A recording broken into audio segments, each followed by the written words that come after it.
So dear students, welcome to Winner Chemistry, and in Winner's Chemistry, today we are going to solve a problem based on the qualitative property exhibited by the electrolyte substance. In our last lecture, we have discussed about the relationship between the qualitative property exhibited by electrolyte substance with the qualitative property exhibited by the non-electrolyte substance. That particular factor that relates these two quantities is called as the Van Hoff factor, and hence today we are going to solve a problem based on the Van Hoff factor as well as the qualitative properties exhibited by the electrolyte solution. बघा, तुम्ही या चॅनलला subscribe केलं नसेल तर subscribe करा आणि त्याचबरोबर बेल नोटिफिकेशन जे आहे तो प्रेस करा, ज्यामुळे तुम्हाला याचे लेटेस्ट नोटिफिकेशन जे आहे ते लवकरात लवकर मिळतील. आता बघा, आपण हा प्रॉब्लेम सॉल्व्ह करूया. बोर्डवरती आपल्याकडे प्रॉब्लेम आहे, तर हा प्रॉब्लेम रीड करता करता आपण त्याला नेहमीप्रमाणे गिवन फॉर्म्युला आणखी प्रॉब्लेम लिहू या पद्धतीने आपल्याला त्याला सॉल्व्ह करायचं. तर बघा, मी प्रॉब्लेम रीड करतो आणि हा प्रॉब्लेम आपल्याला सॉल्व्ह करायचा आहे. तर प्रॉब्लेम या पद्धतीने आहे. 0.2 molar aqueous solution of KCl freezes at -0.680 degrees Celsius.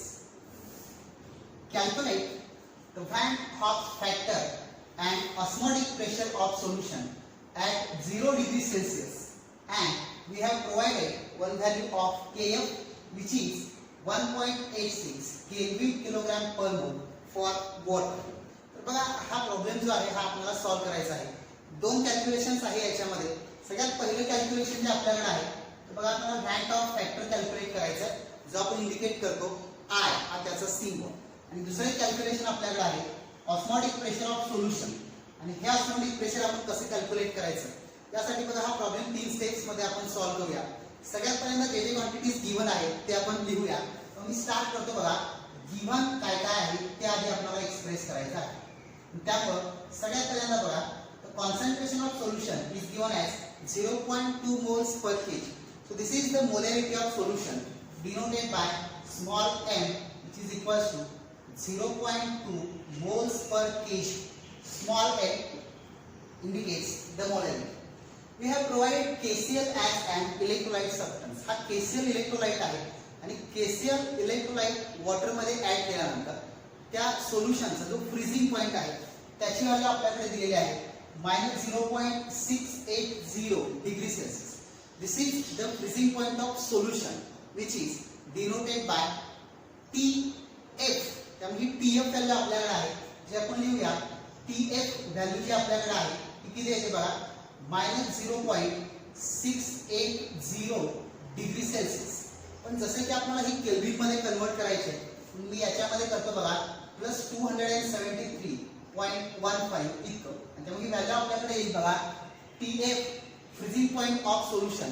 He value आपल्याकडे आहे व्हॅल्यू 272.47 इतकी. त्यामुळे व्हॅल्यू मी इथे लिहितो बघा, त्यांचं ऍडिशन केले आपण 273.15 मायनस 0.680. तर यांच्या कॅल्क्युलेशनचा आन्सर आपल्याकडे आहे 272.47 केल्विन ही व्हॅल्यू आहे. वॉटर आपल्याला सॉल्व्हंट दिलेला आहे, त्यामुळे प्युअर सॉल्व्हंटचं सुद्धा आपल्याला फ्रीजिंग पॉइंट त्याच पद्धतीने डिटरमाइन करता येईल जसं की जनरल आपल्याकडे आहे. त्यामुळे फ्रीजिंग पॉइंट ऑफ सोल्युशन आपल्याकडे येतो, जो आपण इंडिकेट करतो बघा T0F. त्यामुळे T0F व्हॅल्यू आली 0 डिग्री सेल्सिअस. याला सुद्धा आपण केल्विन मध्ये कन्वर्ट करून घेऊ. 273.15 ची एडिशन केली तर व्हॅल्यू येईल बघा 273.15 केल्विन इतकी. तर हे व्हॅल्यूज आपल्याकडे प्युअर सॉल्व्हंट आणि सोल्युशनची फ्रीजिंग पॉइंटची व्हॅल्यू आहे. याच्यानंतर आपण काय करूया, आणखी एक व्हॅल्यू आपल्याला दिली आहे ती सुद्धा मेन्शन करूया. बघा, आपल्याकडे व्हॅल्यू दिलेली आहे KF, आणि KF व्हॅल्यू आपल्याकडे येते बघा 1.86 केल्विन किलोग्रॅम पर मोल. आणि त्यामुळे जी व्हॅल्यू आहे ती KF या ठिकाणी मेन्शन करतो बघा. KF is equals to 1.86 kelvin kilogram per mole. This is the cryoscopic constant for water, and we are supposed to calculate the osmotic pressure at same temperature as 0 degree Celsius. तर 0 degree Celsius आपल्याकडे जे टेम्परेचरचा आपल्याला calculation करायचं आहे ती value आहे. तर आता बघा सगळ्यात पहिल्यांदा आपण पहिलं कॅल्क्युलेशन करायचं आहे आणि त्या पहिल्या कॅल्क्युलेशनसाठी आपण कॅल्क्युलेट करूया रँक ऑफ फॅक्टर आणि त्याच्यासाठी आपण मेन्शन करूया की त्याचा फॉर्म्युला काय आहे तो फॉर्म्युला आधी आपण लिहिणार आहे. तर पहिल्या कॅल्क्युलेशनचा फॉर्म्युला बघा जसं आपल्याला माहित आहे रँक ऑफ फॅक्टर आपण इंडिकेट करत असतो लेटर आय आणि हा रँक ऑफ फॅक्टर आपण ज्या पद्धतीने एक्सप्रेस करतो त्याच्यामध्ये इलेक्ट्रोलाइटच्या क्वालिटेटिव्ह प्रॉपर्टीला आपण नॉन इलेक्ट्रोलाइटच्या क्वालिटेटिव्ह प्रॉपर्टीने डिवाइड करतो. इथे इलेक्ट्रोलाइट आपल्याकडे आहे KCl ज्याची फ्रीजिंग पॉइंट क्वालिटेटिव्ह प्रॉपर्टी आपण एक्सप्रेस करतो बघा डेल्टा TF या पद्धतीने आणि याला डिवाइड बाय आपल्याला करायचं आहे डेल्टा TFO ही जी क्वालिटेटिव्ह प्रॉपर्टी आहे ही नॉन इलेक्ट्रोलाइटची qualitative property for the same concentration या पद्धतीने आपण म्हणतो. त्यामुळे हा एक पहिला फॉर्म्युला झाला आपल्याकडे ज्याच्यामध्ये आपण आय व्हॅल्यू कॅल्क्युलेट करून घेतो. आणि हा एकदा का आय आपल्याला अचीव झाला की त्याच्यानंतर दुसरं एक कॅल्क्युलेशन आपल्याला करायचं आहे आणि ती व्हॅल्यू आहे बघा आपल्याकडे osmotic pressure of solution at 0 degree Celsius. आणि ह्या ऑस्मोटिक प्रेशरचे कॅल्क्युलेशन करण्यासाठी आपण पुन्हा हा रँक ऑफ फॅक्टरचा फॉर्म्युला वापरतोय जो आपल्याकडे येतो बघा I is equals to pi divided by pi O हा फॉर्म्युला म्हणजे पुन्हा osmotic pressure of electrolyte divided by the osmotic pressure of non electrolyte at same concentration या पद्धतीनं हा फॉर्म्युला आपल्याकडे आहे. याच्यामध्ये आपण हा आय कॅल्क्युलेट करून त्याच्यावरून ही पाय व्हॅल्यू जी आहे ती आपण सहज डिटरमाइन करू शकतो. आता आपण काय करूया बघा तर अगोदर हा आय रँक ऑफ फॅक्टर जो आहे हा कॅल्क्युलेट करून घेण्यासाठी TF आणि TFO जे इलेक्ट्रोलाइटचं क्वालिटेटिव्ह प्रॉपर्टी आहे यांचे कॅल्क्युलेशन आधी करूया आणि त्याच्यासाठी मी काय लिहितो बघा सोल्युशन इथे एक्सप्रेस करतो. आपण जर इथे बघितलं तर डेल्टा TF व्हॅल्यू आपण कसं अचीव करतो तर डेल्टा TF व्हॅल्यू जी अचीव करतोय आपण ही इलेक्ट्रोलाइटसाठी त्याच्यासाठी प्युअर सॉल्व्हंटची फ्रीजिंग पॉईंटची जी व्हॅल्यू आहे ती आणखी सोल्युशनचं फ्रीजिंग पॉईंटची व्हॅल्यू आहे यांच्या सबट्रॅक्शन वरून आपण डेल्टा TF कॅल्क्युलेट करू शकतो. आणि त्यामुळे इथे बघा डेल्टा TF जर आपल्याला कॅल्क्युलेशन करायचं असेल हा डेल्टा TF जो आपण कॅल्क्युलेट करतो हा लक्षात घ्या तुम्ही हा इलेक्ट्रोलाइट सोल्युशनचा आहे. जे व्हॅल्यूज आपल्याला ऑब्झर्व झालेले आहे ते ऑब्झर्व झालेले व्हॅल्यू ज्याच्यामध्ये TF व्हॅल्यू आपल्याकडे आहे बघा 272.47 आणि T0F व्हॅल्यू आहे 273.15. त्यामुळे डेल्टा TF चे कॅल्क्युलेशन आपल्याकडे असेल बघा T0F मायनस TF ह्या पद्धतीने आपण ही कॅल्क्युलेशन करतो. व्हॅल्यू जर आपण सबस्टिट्यूट केले तर बघा डेल्टा TF साठी आपल्याकडे कॅल्क्युलेशन T0F व्हॅल्यू आहे 273.15 केल्विन यातून सबट्रॅक्ट करायचे TF व्हॅल्यू आपल्याकडे आहे 272.47 केल्विन इतकी. आणि हे जर कॅल्क्युलेशन आपण केलं बघा डेल्टा TF व्हॅल्यू आपल्याकडे आणि ही डेल्टा TF ची व्हॅल्यू आपल्याकडे येईल बघा 0.680 kelvin. So this is the freezing point depression observed for the electrolyte solution. हे इलेक्ट्रोलाइट सोल्युशनची डेल्टा TF ची व्हॅल्यू आपल्याला ऑब्झर्व झालेली आहे. मी या व्हॅल्यूला बघा थोडंसं हायलाइट करून ठेवतो. आता आपल्याला डेल्टा TFO देखील पाहिजे आहे आणि त्यामुळे डेल्टा TFO आपण कसे कॅल्क्युलेट करतो तर बघा ऑब्झर्व क्वालिटेटिव्ह प्रॉपर्टी जसं आपण कॅल्क्युलेट केलेले आहे तसेच इलेक्ट्रोलाइटची क्वालिटेटिव्ह प्रॉपर्टी आपण कॅल्क्युलेट करत असतो फॉर्म्युला यूज आणि त्यामुळे इथं जो डेल्टा TFO आपल्याकडे येतो हा इलेक्ट्रोलाइट सोल्युशनसाठी आपण फॉर्म्युला यूज करून कॅल्क्युलेट करू शकतो. त्यामुळे मी त्याच्यासाठी लिहितो हियर डेल्टा TFO जो आपल्याकडे आहे हा आपल्याला कॅल्क्युलेट करण्यासाठी काय करायला पाहिजे बघा आपल्याला KF इंटू L करायला पाहिजे.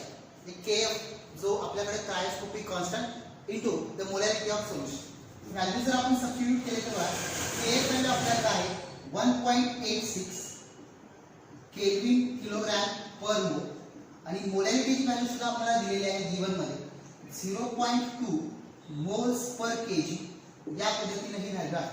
तुम्ही जर हे कॅल्क्युलेशन केलं तर बघा मोल पर मोल केजी पर केजी कॅन्सल होईल आणि त्यानंतर डेल्टा TFO व्हॅल्यू जी आपल्याकडे येईल ती बघा ती या पद्धतीने येईल आपल्याला सिम्पली 1.86 ला 0.2 ने तुम्ही मल्टिप्लाय केला तर व्हॅल्यू आपल्याकडे 0.372 आणि त्यामुळे ही जी व्हॅल्यू आपल्याकडे आहे ही किती येते बघा 0.372 केल्विन ही जी व्हॅल्यू आहे ही TFO depression of freezing point for electrolyte solution. मग आता आपलं काम आणखी सोपं झालेलं आहे. आपल्याला जर rank of factor I calculate करायचं असेल तर तर बघा याचा फॉर्म्युला आपण वापरू शकतो. म्हणून आपण इथे लिहूया देअरफॉर I इज इक्वल्स बघा डेल्टा TF डिवाइड बाय आपल्याला करायचं आहे डेल्टा TFO आणि व्हॅल्यू सबस्टिट्यूट केले तर बघा डेल्टा TF ची व्हॅल्यू आपल्याकडे आहे 0.680 केल्विन आणि ह्याला डिवाइडेड बाय करायचं आहे TFO जो आपल्याकडे इलेक्ट्रोलाइट साठी व्हॅल्यू आहे 372 इतकी व्हॅल्यू आपल्याकडे आहे आणि ते आपण मेन्शन करूया बघा 0.372 आणि मग हे जर आपण कॅल्क्युलेशन केलं तर आपल्याकडे फॅक्ट ऑफ फॅक्टर ची जी व्हॅल्यू आहे ती किती येईल बघा. त्याचे कॅल्क्युलेशन जर आपण केलं 0.680 डिवाइड बाय 0.372 तर आपल्याकडे आन्सर आहे 0.83 इतका आणि हा आपल्याकडे व्हॅल्यू जी आहे ही फॅक्ट ऑफ फॅक्टर ची व्हॅल्यू आहे आणि त्यामुळे या पद्धतीने आपण सहजच फॅक्ट ऑफ फॅक्टर कॅल्क्युलेट करू शकतो.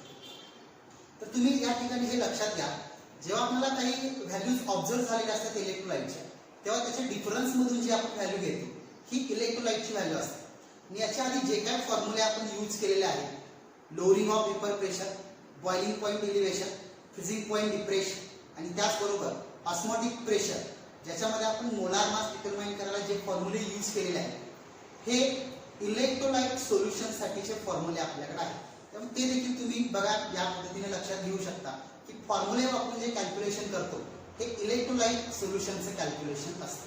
त्यामुळे त्याच पद्धतीने आपण हा डेल्टा TFO हा KF × M जो आपण आपल्या टॉपिकच्या थेरॉटिकल पार्ट मध्ये स्टडी केलेला फॉर्म्युला आहे हा यूज करून हे कॅल्क्युलेशन अचीव केलेला आहे. तर याच्यानंतर बघा आपल्याला दुसरं कॅल्क्युलेशन करायचं आणि दुसरं कॅल्क्युलेशन आपल्याकडे आहे ऑस्मोटिक प्रेशर ऑफ सोल्युशन. हे दुसरं कॅल्क्युलेशन आपण करणार आहे. त्याच्यासाठीचा फॉर्म्युला आपल्याकडे आहे बघा I is equals to pi divided by pi O osmotic pressure of electrolyte divided by osmotic pressure of non electrolyte to the same concentration. मग याच्यामध्ये बघा आता जसं तुम्हाला सांगितलं तसं हा पाय O आपण कॅल्क्युलेट करू शकतो याचा फॉर्म्युला वापर जो फॉर्म्युला आपल्याकडे आहे बघा पाय O साठी आपल्याकडे फॉर्म्युला आहे आपण कॅल्क्युलेट करतो बघा अत्यंत सोप्या पद्धतीने आपण याचे कॅल्क्युलेशन करत असतो W2 divided by M2 RT divided by V हा फॉर्म्युला आपल्याकडे आहे. पण जसं की आपल्याला इथे मोलॅरिटी दिलेली आहे M आणि त्यामुळे हा फॉर्म्युला आपल्याकडे येत असतो बघा pi is equals to M × R × T. तर हा फॉर्म्युला आपण सहज वापरू शकतो. त्याच्यामध्ये मोलॅरिटी आपल्याकडे येत असते बघा number of moles divided by volume. हा देखील फॉर्म्युला आपण आपल्या थेरॉटिकल फॉर्म मध्ये स्टडी केलेला आहे जो तुम्ही बघू शकता की जसं की आपल्याला हा फॉर्म्युला झालेला आहे. मग आता या फॉर्म्युल्यामध्ये आपण काय करायचं बघा या फॉर्म्युल्यामध्ये व्हॅल्यू आपल्याला सबस्टिट्यूट करायची आणि त्याचबरोबर आपण कॅल्क्युलेशन त्याच्या पुढे आपल्याला कंटिन्यू करायचं आहे. तर त्याच्यासाठी बघा आपण पाय O कॅल्क्युलेट करण्यासाठी व्हॅल्यू सबस्टिट्यूट करूया आणि त्याच्या आधी त्याचं कन्वर्जन करून घेऊ.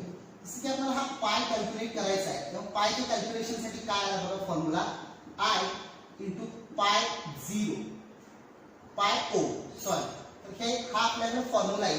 त्यामध्ये पाय O व्हॅल्यू आपण पुन्हा पुट करू शकतो बघा I × M × R × T हा आपल्याकडे फॉर्म्युला आहे. आणि मग याचं कॅल्क्युलेशन जर आपल्याला करायचं झालं तर याचं आणखीन एक कन्वर्जन आपल्याला करता येईल बघा pi is equals to I × molarity आपल्याकडे येत असते N2 डिवाइडेड बाय V आणि त्याला येईल आपल्याकडे बघा R × T. मग आता आपल्याकडे व्हॅल्यूज काय काय आहेत आपल्याकडे I कॅल्क्युलेट केलेला आहे 1.83 N2 डिवाइडेड बाय V ही जी व्हॅल्यू आपल्याकडे ती या पद्धतीने येते बघा 0.2 मोल्स पर kg. ही व्हॅल्यू आपल्याकडे मोलॅरिटीची व्हॅल्यू आहे. त्याच्यामध्ये 0.2 moles is dissolved into 1 kilogram of solvent. 1 kilogram solvent हा डेन्सिटी वॉटरची 1 असल्यामुळे आपल्याकडे येत असतं बघा 1 लिटर. त्यामुळे व्हॉल्यूम व्हॅल्यू आहे आपल्याकडे 1 लिटर. नंबर ऑफ मोल्स आहे 0.2. आर व्हॅल्यू जसं की तुम्हाला माहित आहे गॅस कॉन्स्टंट 0.08205 लिटर ॲटमॉस्फिअर पर मोल पर केल्विन इतकी येईल. त्याचबरोबर टेम्परेचरची व्हॅल्यू जी आहे ते आपल्याकडे 0 डिग्री सेल्सिअस दिलेली आहे जी केल्विन मध्ये आपल्याकडे येत असते बघा 273.15 इतकी. मग आपण हे व्हॅल्यूज घ्यायचे आहेत आणि त्याच्यानंतर त्याचे कॅल्क्युलेशन करायचं. त्यामुळे आपण व्हॅल्यूज लगेचच सबस्टिट्यूट करूया बघा पायच्या कॅल्क्युलेशनसाठी आपल्याकडे आय व्हॅल्यू आपल्याकडे आहे बघा 1.83 त्याला इथून नंबर ऑफ मोल्स आपल्याकडे आला 0.2 इंटू आर व्हॅल्यू आली 0.0825 आणि टेम्परेचर व्हॅल्यू आपल्याकडे आहे इथं 273.15 आणि ह्या टोटल फॅक्टरला आपल्याला डिवाइड करायचं आहे. डिवाइड करायसाठी व्हॉल्यूम जो आहे आपल्याकडे किती येतो बघा 1 इतका आहे. याचे युनिट्सचं देखील कॅल्क्युलेशन आपल्याकडे येतं ज्याच्यामध्ये त्याचा मोल युनिट याच्या पर मोल बरोबर कॅन्सल होतं, लिटर बरोबर कॅन्सल होतं, केल्विन बरोबर. आणि जसे की आपण इथं तिची व्हॅल्यू आहे ही ॲटमॉस्फिअर युनिटमध्ये घेतो आणि त्यामुळे आपल्याला इथं पाय साठीचं जे युनिट ऑब्झर्व होतं हे ॲटमॉस्फिअर इतकं युनिट आहे. पण जर समजा तुम्ही हे कॅल्क्युलेशन्स केला 0.2 इंटू 0.08205 त्याला इंटू 273.15 आणि हे डिवायडेड बाय 1 आणि त्या कॅल्क्युलेशन जर तुम्ही आन्सर फाइंड आउट केला तर याचा आन्सर आपल्याकडे आहे बघा 8.198. त्यामुळे इलेक्ट्रोलाइटच्या क्वालिटेटिव्ह प्रॉपर्टीसाठी आपल्याकडे आन्सर येतं पाय इज इक्वल्स टू 8.198 ॲटमॉस्फिअर इक. त्यामुळे या पद्धतीने हे इलेक्ट्रोलाइटच्या क्वालिटेटिव्ह प्रॉपर्टीचे देखील आपण कॅल्क्युलेशन सहज करू शकतो. आणि त्यामुळे हा प्रॉब्लेम बघा मी हा पार्ट पुन्हा एकदा एक्सप्लेन करतो. जसे की आपल्याकडे व्हॅन्ट ऑफ फॅक्टर आहे पाय divided by pi O, electrolyte qualitative property divided by non electrolyte qualitative property. या फॉर्म्युलाचा आपण कन्वर्जन जर करायला गेलो तर पाय इज इक्वल्स टू बघा आय इंटू पाय ओ. त्याच्यामध्ये हा पाय ओ इलेक्ट्रोलाइट नॉन इलेक्ट्रोलाइटची क्वालिटेटिव्ह प्रॉपर्टी ज्याचा फॉर्म्युला आपल्याकडे आहे MRT. त्याच्यामध्ये एम आहे आपल्याकडे मोलॅरिटी, त्याच्यामध्ये आपण घेतो बघा N2 डिवायडेड बाय मोलॅरिटी आणि त्यामुळे I is equals to M into R into T आहे. त्याच्यामध्ये M व्हॅल्यू आपण पुट केली N2 डिवायडेड बाय. तर हा फॉर्म्युला ही जी पाय व्हॅल्यू आहे हा इंडिकेट करतो इलेक्ट्रोलाइट्ससाठी ऑस्मोटिक प्रेशरची व्हॅल्यू. I व्हॅल्यू आपण ऑलरेडी कॅल्क्युलेट केलेला आहे. N2 आपल्याकडे आहे number of moles of solute, P आहे त्याचं व्हॉल्यूम, R आणि T हे व्हॅल्यू आपल्याकडे गॅस कॉन्स्टंट आणि टेम्परेचर रिस्पेक्टिव्हली एक्सप्रेस करत असतात. पण व्हॅल्यू सबस्टिट्यूट केले बघा I value already we have calculated as 1.83, N2 number of moles 0.2, volume of solvent is converted from kilogram to volume as 1 kg water is equals to 1 liter, therefore it is 1 liter. Then we have gas constant as 0.08205 into we have the temperature at 0 degree Celsius 273.1. या सगळ्यांचं multiplication जर केलं तर आपल्याकडे answer येतं बघा pi is equals to 8.198 and this is the final answer for this problem. Hope you have understood this problem and now we are going to give one more problem as a homework to you. जसं आपण नेहमीप्रमाणे बघा तुम्हाला एक problem solve करून दुसरा homework देतो, अगदी त्याच पद्धतीने आता आपण दुसरा देखील प्रॉब्लेम तुम्हाला होमवर्क देणार आहे. तर तुम्ही हा प्रॉब्लेम अंडरस्टँड करून घ्या आणि त्याच्यानंतर पुढचा जो प्रॉब्लेम आहे हा होमवर्क घ्या आणि नेहमीप्रमाणे त्याचा आन्सर जे आहे ह्या व्हिडिओच्या खाली असणाऱ्या कॉमेंट बॉक्समध्ये त्याचा आन्सर कॉमेंट करा. So here we have the problem for the homework as 3.4 gram of calcium chloride is dissolved in 2.5 liter of water at 300 Kelvin. What is the osmotic pressure of solution if the Van Hoff factor for CaCl2 is given as 2.47? Remember करा या ठिकाणी calcium chloride हा substance देखील आपल्याकडे electrolyte substance आहे. त्यामुळे इलेक्ट्रोलाइटच्या qualitative प्रॉपर्टीचं calculation करण्यासाठी आपण ऑस्मोटिक प्रेशरसाठी जो फॉर्म्युला यूज करतो त्याला इंटू आय करायचं आणि हे I value van of factor CaCl2 साठी तुम्हाला प्रोव्हाइड केलेले आहे. तर या ठिकाणी तुम्ही बघा की व्हॅल्यू जे अंडरलाईन केलेले आहेत ते सगळे गिवन मध्ये आहे. Mass of solute, volume of solution, temperature value आपल्याला प्रोव्हाइड केलेली आहे आणि त्याचबरोबर आणखी आपल्याकडे आहे फॅन ऑफ फॅक्ट. या सगळ्या व्हॅल्यूजचा तुम्ही वापर करा आणि कॅल्क्युलेशन करून त्याचा आन्सर जे आहे हे कॉमेंट बॉक्समध्ये कॉमेंट करा. या ठिकाणी आपण फॅन ऑफ फॅक्टर आणि क्वालिटेटिव्ह प्रॉपर्टी ऑफ इलेक्ट्रोलाइट यांचे प्रॉब्लेम्स आपण कंप्लीट केलेले आहेत. याच्यानंतरच्या नेक्स्ट व्हिडिओ लेक्चरमध्ये आपण बघणार आहे डिग्री ऑफ डिसोसिएशन आणि व्हॅन ऑफ फॅक्टरचे प्रॉब्लेम्स कसं सॉल्व्ह करता येतील. त्यासाठी बघा तुम्ही आधी हा प्रॉब्लेम अंडरस्टँड करून घ्या, याचा आन्सर जे आहे कॉमेंट बॉक्समध्ये कॉमेंट करा. नेक्स्ट लेक्चरमध्ये आपण van of factor and degree of dissociation यांचा जो फॉर्म्युला आपल्याकडे आहे अल्फाच्या कॅल्क्युलेशनसाठी तो फॉर्म्युला वापरून आपण न्यूमरिकल प्रॉब्लेम त्याच्या पुढे सॉल्व्ह. थँक्यू.